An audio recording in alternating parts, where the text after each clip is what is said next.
जल से उपवन, जल से जीवन, जल से ये जिंदगानी है। जल है तो सब खिला खिला है, खुशहाली की निशानी है।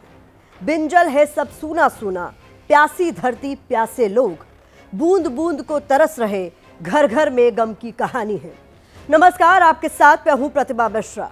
ये कहानी हिंदुस्तान के उस इलाके की है जहां जिंदगी का सबसे बड़ा संकट है जल संकट। लेकिन इस जल संकट के लिए प्रकृति का प्रकोप जिम्मेदार नहीं है, जिम्मेदार है सरकार और सिस्टम की नाकामी। आज ऐसे ही नाकारा तंत्र को जगाना है, उसे उठाना है, जल संकट की घंटी बजाना है।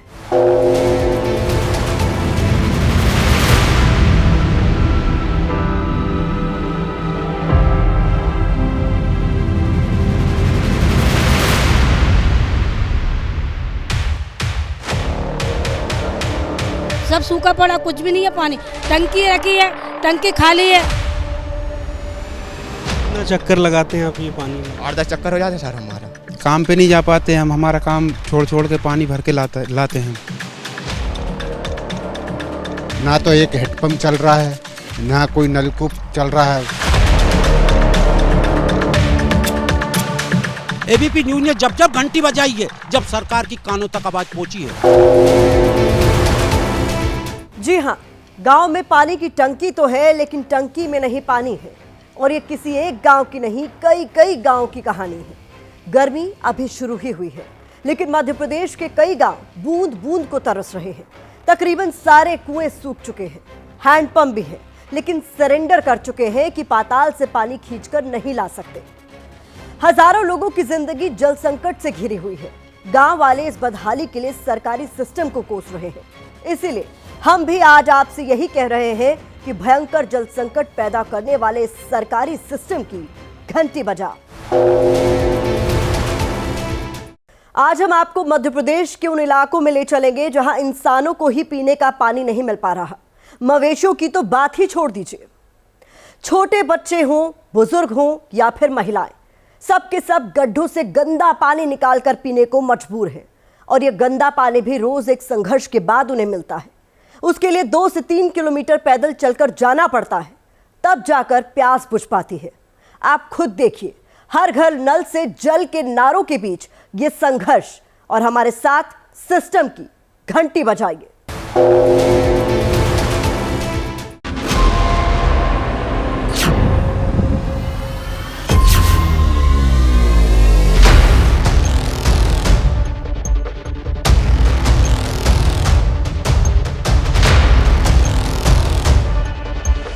खेत में गड्ढा और गड्ढे के अंदर गंदा सड़ा हुआ पानी।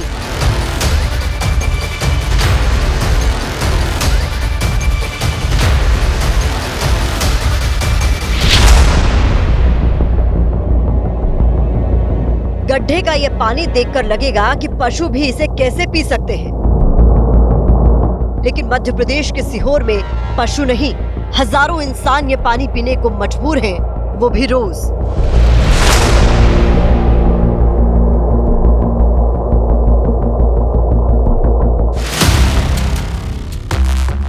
ये मजबूरी ही है कि सीहोर के बिशनखेड़ी गांव की महिलाओं को हर रोज, हर सुबह अपनी जान को जोखिम में डालकर इस गड्ढे तक पहुंचना पड़ता है।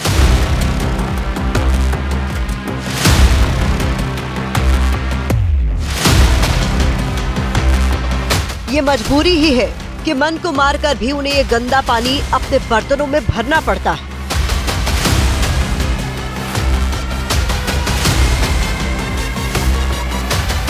और फिर गंदे पानी के इन बर्तनों को सिर पर ढोकर पैदल 2-3 किलोमीटर चलकर घर आना पड़ता है।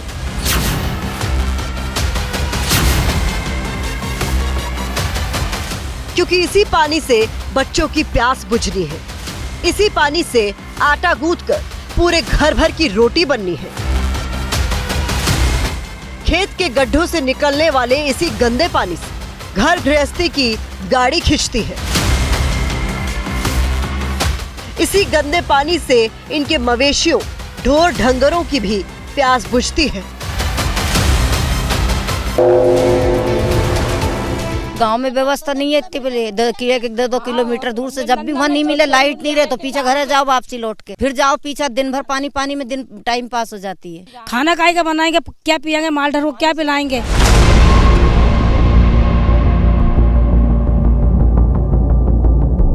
बूंद बूंद पानी के लिए तरसते बिशनखेड़ी गांव के लिए सड़ा हुआ पानी मानो जिंदा रहने की शर्त बन गया है।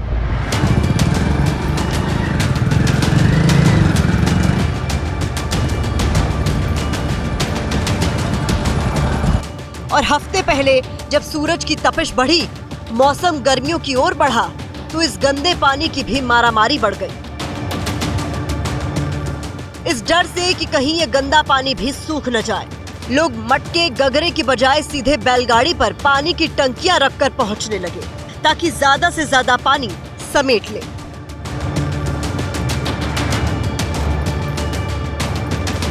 कुछ ने साइकिल मोटरसाइकिल के चक्कर शुरू कर दिए। जितने ज्यादा चक्कर उतना ज्यादा पानी का कलेक्शन।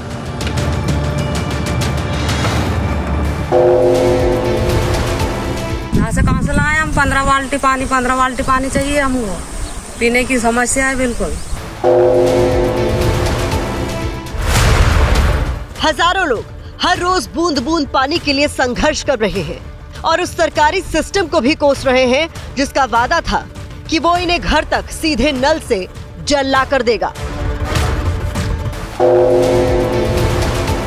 पानी के लिए साहब बहुत बेला पड़े हमारी, और 2 किलोमीटर से आना पड़े, बकरी बकरा और हमारी भी बहुत दिक्कत पड़े। बात बिशनखेड़ी में पानी का जो त्राहिमाम है, इतनी ही बुरी हालत सीहोर जिले के खामलिया गांव की है। खामलिया गांव के लोग कई बार शासन और प्रशासन से फरियाद कर चुके हैं, लेकिन सरकारी तंत्र मानो कुंभकर्ण से नींद का कंपटीशन कर रहा है, जागने का नाम ही नहीं लेता।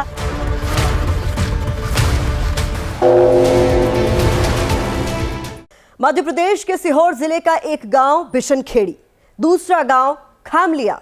दिल्ली मुंबई में बैठे किसी व्यक्ति को ये नाम क्यों याद हो, जरूरी भी नहीं है, लेकिन कमाल देखिए कि मध्य प्रदेश की राजधानी भोपाल में बैठे सरकार के मंत्रियों और अफसरों को भी इनकी खबर नहीं, जबकि भोपाल में जहां से सरकार चलती है वहां से इन गांव की दूरी 50 किलोमीटर भी नहीं है। खबर होती तो जरूर मंत्री और अफसर यहां पहुंचते, बूंद बूंद को तरसती इस प्रजा को देखते। सरकारी अफसरों को नींद से जगाने के लिए एबीपी न्यूज की टीम सीहोर के खामलिया गांव पहुंची। यहां हमारे कैमरे ने जल संकट के कैसे कैसे दृश्य देखे, कैसे लोगों ने अपना सारा दर्द हमारे आगे उड़ेल दिया, आप सुनिए। और ये भी देखिए कि कैसे यहां पर पानी की सौदेबाजी का खेल हुआ और इसका खुलासा भी। इन्हें देखिए और फिर लोगों को पानी खरीदकर पीने के लिए मजबूर करने वाले सरकारी तंत्र की घंटी भी बजाइए।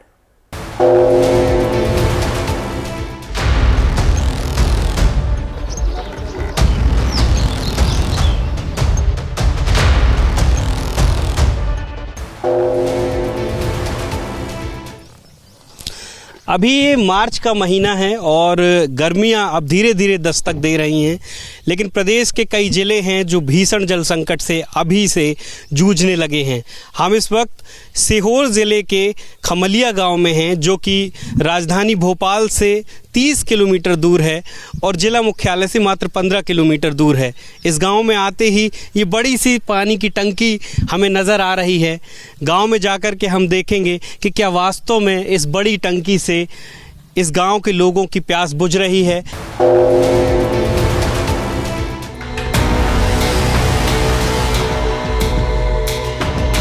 हर घर को नल से जल, ये प्रधानमंत्री नरेंद्र मोदी के जल जीवन मिशन का मूल मंत्र है। पूरे देश की तरह मध्य प्रदेश में भी हर घर तक नल से जल पहुंचाने का लक्ष्य तय हुआ है। हर गांव में बड़ी बड़ी टंकियां बनाई गई, घर घर में नल की टोटियां लगी हैं, लेकिन पानी इन टंकियों से कोसों दूर है।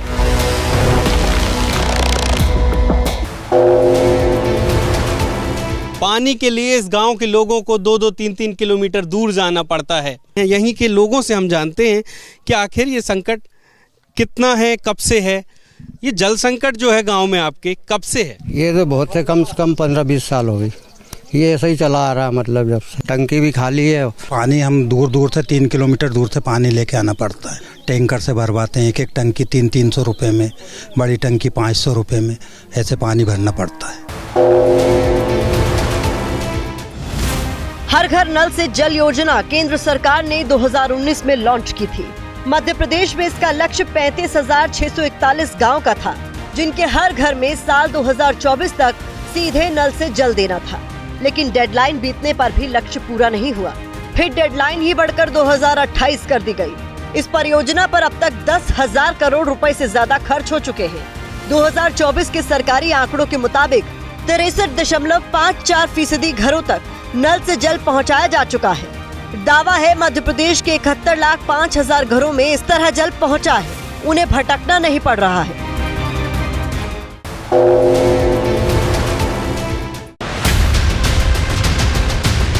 लेकिन बिशनखेड़ी और खामलिया जैसे गांव इन दावों पर सवाल उठा रहे हैं। ये पूछ रहे हैं कि सारा पैसा कई फाइलों में ही तो नहीं बह गया। पानी की तरह बहाया पैसा कहां पहुंचा? क्योंकि नल तो घर तक पहुंचे नहीं, और जहां पहुंचे भी हैं वहां उनमें एक बूंद पानी नहीं है।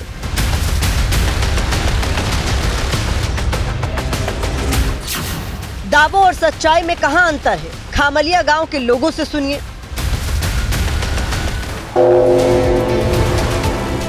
कितने लोग आते होंगे आपके कुएं में पानी भरने? कम से कम यहाँ पे 50 लोग पानी के लिए आते हैं, लेकिन वो ये रुक रुक के पानी भराता है, कभी 1 घंटे में, कभी 2 घंटे में। ये है, काम पे नहीं जा पाते हम, हमारा काम छोड़ छोड़ के पानी भर के लाते हैं।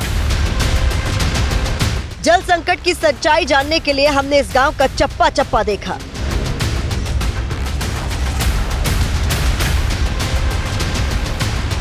जिस तरफ भी हमारा कैमरा घुमा, बदहाली की एक सी तस्वीर नजर आई।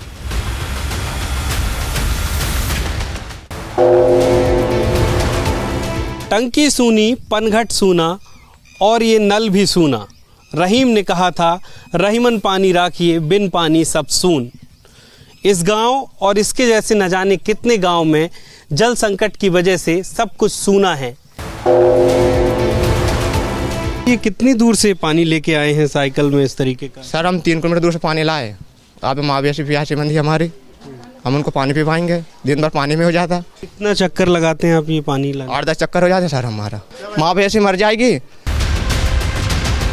गांव में हमें महिलाओं के अलावा कई लड़के लड़कियां भी दिखे, जो सारे काम छोड़कर पानी भर रहे थे। कोई साइकिल पर पानी के 6-6 डिब्बे खींच कर ले जा रहा था। पानी सबका संघर्ष है, रोज का संघर्ष है। 3000 जनसंख्या है यहाँ पर, पूरा गांव पानी में परेशान। मवेशी मर जाएगी, सरकार की जिम्मेदारी रहेगी। ये देखिए इस तरीके का संकट है कि खुद के लिए तो पानी ये भर ही रहे हैं। आप देखिए कि बता रहे हैं कि 5 से 6 चक्कर इनको लगाना पड़ता है। इस तरीके की ये 6 डब्बे एक साइकिल में फंसा करके 3 किलोमीटर से दूर से ये पानी लेकर के आ रहे हैं। रोज इतनी दूर से लाते हो पानी? रोज लाते हैं। और ये ऐसे कितने चक्कर लगा देते हो, कितने कुप्पे भर लेते हो आप? 8 कुप्पे भरते हैं रोज।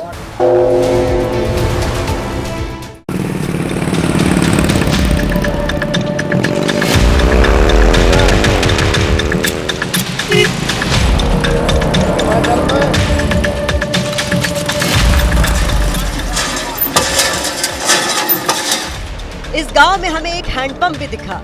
आसपास खड़े लोग खुश थे क्योंकि हैंडपंप से पानी भी निकल रहा था, लेकिन ये खुशी पल दो पल की थी। 2-4 बाल्टी पानी देने के बाद इस हैंडपंप की भी सांस उखड़ गई। जिन चेहरों पर खुशी थी, सूखे सा सन्नाटा पसर गया। पानी की तलाश में हम बस्ती के दूसरे छोर पर इस हैंडपंप में पहुंच चुके हैं। यहाँ पर ये बच्चे पानी भर रहे हैं। पानी आता है इसमें? नहीं, बस 5-10 कुप्पे देगा, फिर ये टोटा जाएगा, फिर 1-2 घंटे में भेला होगा, फिर 1-2 कुप्पे देगा। इसमें पानी बहुत, ये देखो कितना टाइट चल रहा है। हाँ, बहुत मुश्किल है, आप देखिए ना। इसको चला के देखता हूँ कि ये क्या, और ये वास्तव में काफ़ी मुश्किल है। ये हैंडपंप भी लगभग 5-10 डब्बे पानी देने के बाद विश्राम मांगता है। करीब 1-8 घंटे का रेस्ट इसको देना होता है, तब जाकर के वापस पानी भरते हैं। एक बार में कितने डब्बे पानी भर जाता है? फिर 5-6 डब्बा भर जाए एक दान में, फिर रुक जाओ घंटा भर, फिर भर जाए 5-6 घंटे।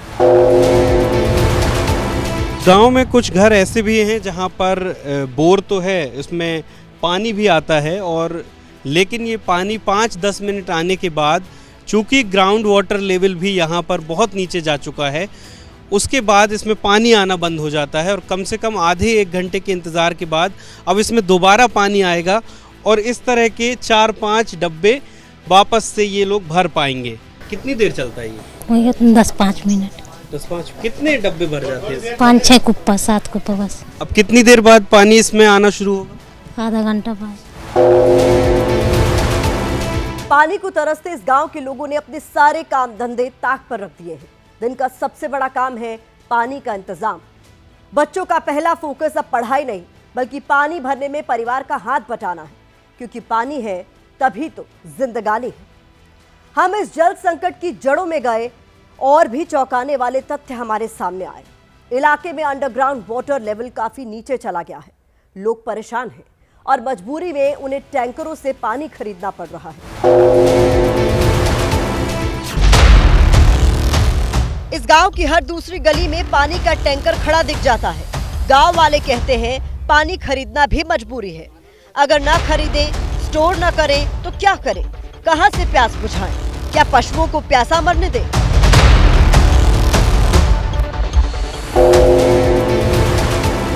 कितनी समस्या है पानी की? आप ये टैंकर भी देख रहे हैं, हम यहाँ पे खड़ा हुए। यहाँ बहुत ज़्यादा समस्या है सर पानी की। यहाँ ना तो एक हेडपम्प चल रहा है, ना कोई नलकूप चल रहा है पीने की, और ना टैंकर भरा सकता है। टैंकर भी क्या 3 किलोमीटर दूर से पानी लेकर आना पड़ता है। पानी खरीदते हैं यहाँ पे 5 रुपए में खरीदते हैं कुप्पा एक। यहाँ पे पानी की तो इतनी ज्यादा समस्या है कि सबसे ज्यादा समस्या पानी की है यहाँ पे। आमतौर पर आपने महिलाओं को पनघट से इस तरीके से पानी भरते देखा होगा, लेकिन ये पनघट नहीं है, ना ही कोई कुआं है। ये अपने घर की एक पानी की टंकी से एक डब्बे में पानी निकाल रही हैं।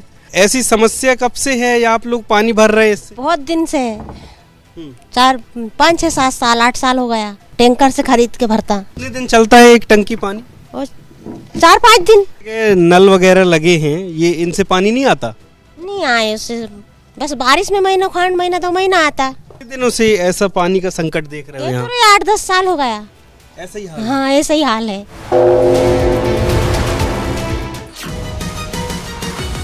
सीहोर में जल संकट हर दिन की सबसे बड़ी चर्चा है।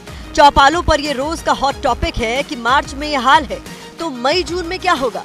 जब सूरज भयंकर आग उगलेगा तब पानी के लिए कहां भटकेंगे?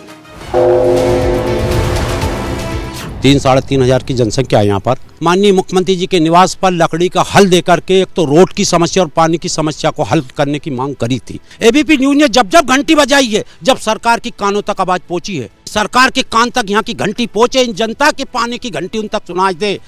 गांव के सरपंच हमारे साथ कुलदीप जी हैं। कुलदीप जी, ये इतना जल संकट है, क्या प्रयास किए गए आपकी तरफ से इस जल संकट को दूर? हम निरंतर रूप से प्रयासरत हैं, शिक्षा के लिए, स्वच्छता के लिए, जल के लिए।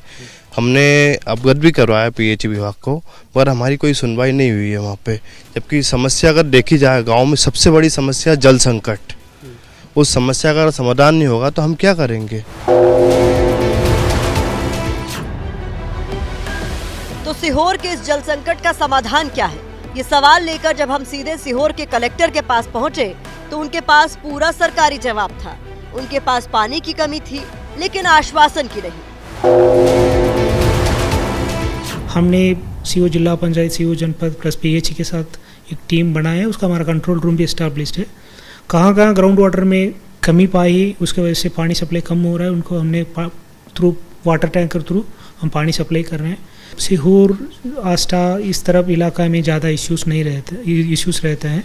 नॉर्मली नर्मदा किनारे गांव में उसमें वाटर सप्लाई थोड़ा सा ग्राउंड लेवल ऊपर रहता है क्योंकि नर्मदा जी की वजह से। सो भविष्य में हमारे एक नर्मदा जी से पानी आएगा, ये इसका समाधान हो सकता है। जब भी पानी मांगो तो हर हर नर्मदे। नर्मदा का पानी आएगा तो ये हो जाएगा, नर्मदा का पानी आएगा तो वो हो जाएगा।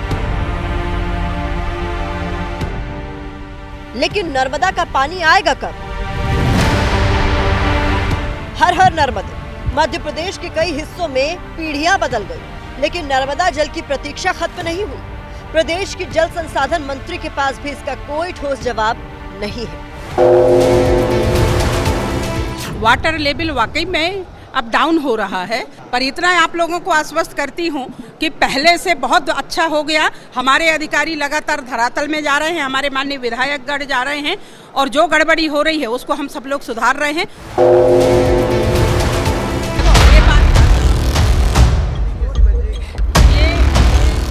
बहरहाल मंत्री जी ने नई डेडलाइन देकर हमें विदा किया कि 2027 में जरूर नर्मदा के पानी से भरा गिलास पेश किया जाएगा। मजबूरी बताई कि बड़े बड़े काम में वक्त तो लगता ही है। हम प्रदेश में विपक्ष के नेता से भी मिले, उन्होंने कहा पानी कोई बड़ी प्रॉब्लम नहीं है, प्रॉब्लम तो राज्य सरकार में, उसे पता ही नहीं है कि करना क्या है।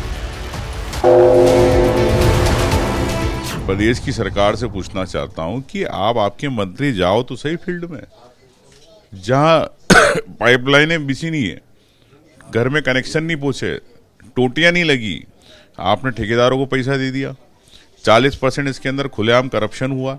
तो सरकार करप्शन को दबाना चाहती है। जब आप पानी की बात करते हो तो तत्काल पानी आम जनता को मिलना चाहिए। जल ही जीवन है, स्वच्छ जल स्वस्थ जीवन, स्वच्छ जल खुशहाल कल। ऐसे कई स्लोगन आपने भी देखे होंगे। गांव हो या फिर शहर, सरकारें और पंचायतें खाली दीवारों पर ऐसे नारे खूब लिखवाती हैं। स्वच्छ पेयजल का महत्व समझाने के लिए जागरूकता कार्यक्रम चलाती हैं। प्रधानमंत्री नरेंद्र मोदी के जल जीवन मिशन का मकसद भी यही है कि लोगों को स्वच्छ पेयजल मिले। लेकिन सीहोर में जो हालात आप देख रहे हैं, क्या उसे देखकर ऐसा नहीं लगता कि जैसे सोचा जा रहा है, सुस्त सरकारी सिस्टम वैसा होने नहीं दे रहा है। इसलिए हम कह रहे हैं कि ऐसे तंत्र को जगाओ, घंटी बजाओ।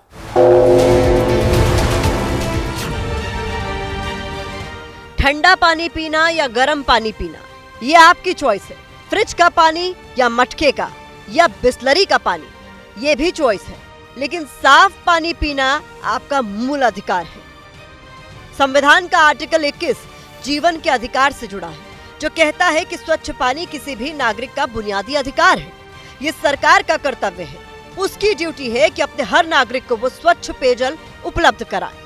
साफ पानी देश के नागरिक का मौलिक अधिकार है, इसमें भेदभाव या गैर बराबरी नहीं हो सकती। यानी पीने का साफ पानी आप पर सरकार का एहसान नहीं है, ये आपका हक है। ना मिले तो इसे मांगे, घंटी बजा बजा कर सिस्टम को पानी पानी कर दे, क्योंकि इसी साफ पानी पर आपकी जिंदगी टिकी है। हैरान होंगे, पानी की कमी से जूझ रहे दुनिया के 20 बड़े शहरों में 5 शहर भारत के हैं। भारत में सिर्फ 50% आबादी को ही पीने का साफ पानी उपलब्ध है। देश का 70% सतही जल पीने के योग्य नहीं है। नीति आयोग की रिपोर्ट है कि साफ सुथरे और सुरक्षित जल तक पहुंच न हो पाने से भारत में हर साल 2 लाख लोगों की मौत हो जाती है। देश के सूखा प्रभावित क्षेत्रों के बच्चों में स्कूल की पढ़ाई बीच में छोड़ देने की दर 22% से ज्यादा है। अंतर्राष्ट्रीय रिपोर्ट है कि भारत में औसत एक ग्रामीण महिला पानी लाने के लिए रोज 5 से 20 किलोमीटर पैदल चलती है। वर्ल्ड बैंक का अनुमान है कि भारत में पानी की कमी 2050 तक देश की जीडीपी को 6% तक प्रभावित कर सकती है।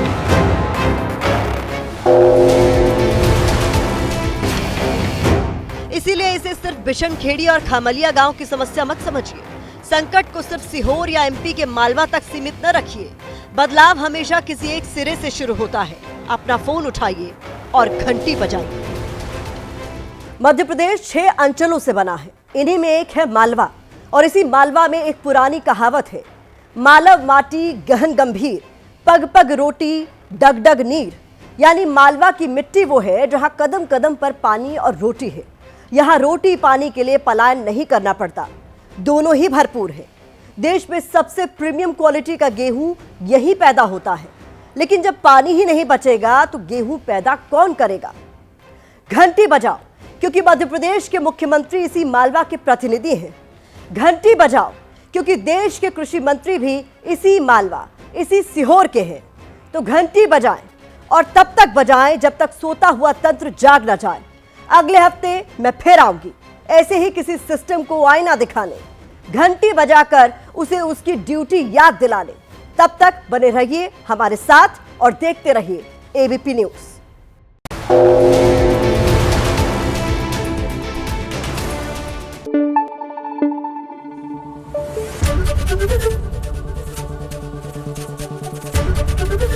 एबीपी न्यूज आपको रखे आगे।